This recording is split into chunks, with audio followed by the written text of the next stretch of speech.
কিভাবে আমরা জিনাইন কলার চারা রোপণ করলাম আর চারা কোথা থেকে সংগ্রহ করলাম আজ আপনাদের সাথে শেয়ার করব। নমস্কার বন্ধুরা, আশা করি আপনারা সবাই ভালো আছেন আর আমিও ঈশ্বরের কৃপায় ভালোই আছি। গত কয়েকটা দিন ধরে কোনো ভিডিও দিতে পারতেছি না। ফার্মের কাজের পাশাপাশি আমরা ফার্মের পাশেই শীতকালীন ফসল রোপণের জন্য জায়গা প্রস্তুত করছি।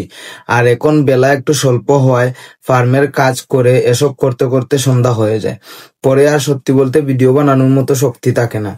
তারপরেও আমরা ভিডিও ক্লিপ নিয়ে রাখছি, এখন আস্তে আস্তে আপনাদের সাথে শেয়ার করব। আজ আপনাদের সাথে শেয়ার করব কিভাবে আমরা জিনাইন কলার চারা সংগ্রহ করলাম আর কিভাবে জায়গা প্রস্তুত করলাম। প্রথমে বলছি আমরা কিভাবে জিনাইনের কলার চারা সংগ্রহ করলাম। আমরা সাধারণত এগ্রো ওয়ান থেকে জিনাইনের চারা, বেগুন, শসার বীজ সংগ্রহ করেছি। আমরা এগ্রো ওয়ান থেকে মালচিং পেপার, পেঁপে গাছের চারা এবং জিনাইন কলার চারা কুরিয়ার মাধ্যমে এনেছি। আপনার প্রয়োজন হলে তাদের ইউটিউব চ্যানেল থেকে কন্টাক্ট নিয়ে যোগাযোগ করতে পারেন এবং আপনার দায়িত্বে যা লাগবে তা আনতে পারেন। আর আমি একটা কথাই বলতে পারি, তাদের সার্ভিসটি কিন্তু খুবই ভালো। যাই হোক, এখন কথা হলো আমরা কিভাবে জিনাইনের চারার জায়গা প্রস্তুত করলাম।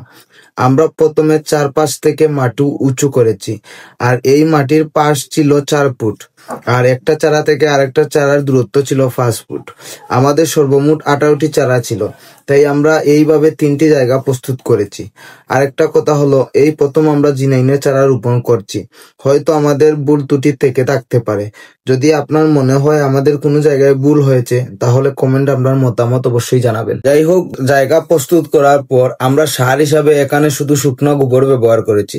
আর আমরা আমাদের যেখানেই চারা রোপণ করব সেখানেই প্রায় 90% গোবর ব্যবহার করেছি। আমরা সাধারণত আমাদের ফার্মের গোবর এসব জায়গায় এনে ফেলতাম, যার কারণে জমি প্রস্তুত করার সময় খুব বেশি একটা সার প্রয়োগ করার প্রয়োজন হয় না। আর আমরা আমাদের ফার্মের গোবর সাধারণত বিক্রি করি না, আমরা গোবর আমাদের বাড়িতেই ফসলের ক্ষেত্রে ব্যবহার করে থাকি, যার ফলে আমাদের রাসায়নিক সার এতটা প্রয়োজন হয় না। গোবর দেওয়ার পরে আমাদের চারা রোপণের জন্য জায়গা প্রস্তুত। এখন শুধু চারা রোপণের পর্যায়ে। আমি প্রথমেই বলছি, আমরা একটা চারা থেকে আরেকটা চারার দূরত্ব দিয়েছিলাম 5 ফুট। আমার বড় ভাই একটা একটা করে চারা রোপণ করা শুরু করেন। এদিকে আমাদের ফার্মের গরুগুলোর বিকারের খাবারের সময় হয়ে যায়, তাই আমি চলে যাই ফার্মে। অবিজয় আর ভাই মিলে চারা রোপণের কাজ করতে থাকে।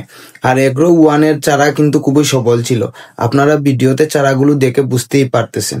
চারাগুলো কুড়িয়ে আনার পরও এরকম ছিল, এটা আসলে অবিশ্বাস্য ছিল। যাই হোক, প্রায় 1-1.5 ঘন্টার মতো সময় লেগেছিল চারা রোপণ করতে। আমি এর ভিতরে আমার ফার্মের কাজ শেষ করে এসে আবার কাজে লেগে পড়ি। চারা রোপণ করার পর সবগুলো চারা উপরে পানি দিয়ে জিনাইন চারা রোপণের কাজ শেষ হয়। যাই হোক, এই ছিল জিনাইন চারার জায়গা প্রস্তুত করা থেকে রোপণ পর্যন্ত। সামনের কয়েকটি ভিডিওতে আপনাদের দেখাবো কিভাবে মালচিং পেপার দিয়ে শসা, টমেটো, বেগুন ও লাউয়ের জন্য জায়গা প্রস্তুত করছি। যাই হোক, সবাই ভালো থাকবেন, সুস্থ থাকবেন আর ভিডিওটি যদি ভালো লাগে ফলো অথবা শেয়ার করে যাবেন। তাহলে দেখা হচ্ছে পরবর্তী ভিডিওতে। হর হর মহাদেব।